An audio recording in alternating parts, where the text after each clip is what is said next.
बिस्मिल्लाहिर्रहमानिर्रहीम। मैं हूँ शहजाद मिर्ज़ा, आप देख रहे हैं एक्सपोज न्यूज़। नाजरीन, आज दो टॉपिक पे बात करनी है। एक तो है इम्पोर्टेड हुकूमत, दूसरी है महंगाई। इम्पोर्टेड हुकूमत ने आते ही सबसे पहले अपने केसेस ख़त्म करवाए, वो ख़त्म हुए। फिर कानून में तरमीम की, नैब ख़त्म किया। फिर कानून में तरमीम की, EVM ख़त्म किया। फिर कानून में तरमीम की, ओवरसीज़ ख़त्म कर दिया। फिर तरमीम की, मुकदमात ख़त्म कर दिए। ये तमाम चीज़ें ख़त्म करने के बाद अब ये महंगाई बढ़ाओ, गरीब मुकाओ, उस मुहिम पे, उस स्कीम पे इन्होंने काम शुरू कर दिया। और इनके आका ने इनको बोल दिया है कि पेट्रोल कम से कम भी 150 रुपये बढ़ाया जाएगा, फिर जाके इनकी कोई सुनवाई होगी। 150 से मुराद यह है कि पेट्रोल अभी है 170, 30 रुपये आने वाले दिनों में इन्होंने फिर बढ़ाना है। ये आहिस्ता इन्होंने पेट्रोल बढ़ाना है। ये रेट जाके 230, 240 हो सकता है, इससे ऊपर भी चला जाए। इस सूरत में अवाम कहाँ जाएंगे? अवाम में इतना आगे महंगाई का इन्होंने जिन छोड़ा है जो कि गरीब के लिए जीना मुश्किल हो रहा है। 550 रुपये का 1 किलो घी हो गया है, मज़ीद 10 से 15 रुपये इजाफा हो गया है। घी का जो कॉटन है उसके ऊपर 150 से लेकर 180 तक इजाफा हो चुका है। आटा 80 रुपये है, चीनी 120, 115, 120 रुपये मिल रही है फ़ी किलो के हिसाब से। दूध जो है 140, 130, 140, दही 140 मिल रही है। और गरीब कहाँ जाएगा? गरीब अपने बच्चों के लिए क्या करेगा? बच्चों का खुदकुशियाँ करेगा, बच्चों समेत दरियाओं में खुदकुशियाँ करेंगे, जाके जहर खा के मर जाएंगे, गला घूंटेंगे, एक दूसरे को मारेंगे। यह हुकूमत ने तो, इन इम्पोर्टेड हुकूमत जब अपोजिशन में थी, इन्होंने महंगाई मुकाओ मार्च किया था, मगर उसके बाद इन्होंने गरीब मुकाओ मार्च पे अमल करते हुए गरीबों को मौत की तरफ धकेल रहे हैं। पाकिस्तानी अवाम इस वक्त बहुत ज़्यादा महंगाई में पिस रहे हैं, परेशान हाल हैं।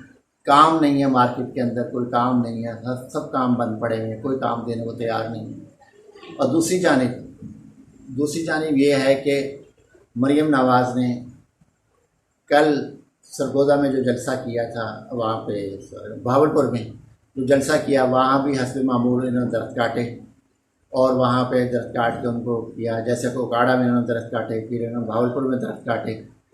और वहाँ भी सरकारी मशीनरी, पुलिस मोबाइल, हर यानी जो भी मोबाइल सरकारी मशीनरी सारी इस्तेमाल हुई। 3 दिन से कोई अफसर नहीं मिल रहा था आवाम को, वहाँ पे आवाम परेशान थे, बहुत ज़्यादा परेशानी का आलम है वहाँ पर बहावलपुर। ये जहाँ भी जलसा करते हैं वो इसी तरह ही हरकतें करते हैं, हर चीज़ को कर देते हैं। दूसरा ये है कि मरीम नवाज़ किस हैसियत में VIP प्रोटोकॉल इस्तेमाल कर रही हैं। अदलिया को चाहिए इन पर फौरी नोटिस ले, इनसे VIP प्रोटोकॉल वापस ले। ये किस हैसियत में सरकारी हेलीकॉप्टर पे जाती है, सरकारी जहाज़ों पे सफ़र करती है?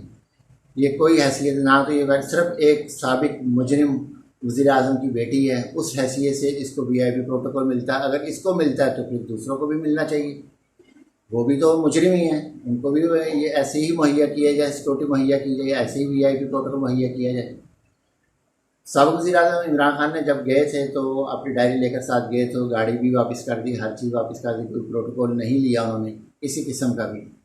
अगर हुकूमत कुछ चाहती है तो वज़ीर दाखिला अगर देगा, अगर तो शायद वो ये भी ना लेंगे।